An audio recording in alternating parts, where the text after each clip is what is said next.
નમસ્કાર દર્શક મિત્રો, હું છું પાયલ બામણિયા। બોટાદ દસ્તક ન્યૂઝમાં આપનું હાર્દિક સ્વાગત છે। તો જોઈએ આજના મહત્વના સમાચાર બોટાદથી। બોટાદ શહેર પોલીસની કડક કાર્યવાહી। દારૂના અનેક ગુનામાં સંડોવાયેલા શખ્સને બોટાદ જિલ્લામાંથી 3 માસ માટે તડીપાર કર્યો। બોટાદ શહેરમાં ઢાકણિયા રોડ પર આવેલ પકા શેઠની વાડી વિસ્તારમાં રહેતા અને દારૂના અનેક કેસોમાં સંડોવાયેલા શખ્સને બોટાદ પોલીસે બોટાદ જિલ્લામાંથી 3 માસ માટે તડીપાર કરવામાં આવતા પોલીસે શખ્સની અટકાયત કરી અને વોરંટની બજાવણી કરી અને બોટાદ જિલ્લાની હદ બહાર મોકલી આપી અને કડક કાર્યવાહી કરવામાં આવી છે।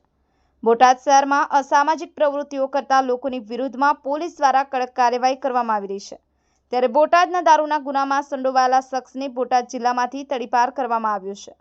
બોટાદ શહેરના ઢાકણિયા રોડ પર આવેલ પકા શેઠની વાડી વિસ્તારમાં રહેતા કિરણ રાજુભાઈ શેખલિયા નામનો શખ્સ જે દારૂના અનેક ગુનામાં સંડોવાયેલો હતો, જેથી બોટાદ પોલીસ સ્ટેશનના પીઆઈ એસઆર ખરાડી દ્વારા શખ્સ વિરુદ્ધ તડીપારની દરખાસ્ત ડિવિઝનલ મેજિસ્ટ્રેટને મોકલે, જે બોટાદ ડિવિઝનલ મેજિસ્ટ્રેટે શખ્સને 3 માસ માટે બોટાદ જિલ્લામાંથી તડીપારનો હુકમ કરતા બોટાદ પોલીસે કિરણ રાજુભાઈ શેખલિયા તડીપાર મામલે અટકાયત કરી અને વોરંટની બજાવણી કરી અને બોટાદ જિલ્લાની હદ બહાર મોકલી આપી કડક કાર્યવાહી કરવામાં આવી છે।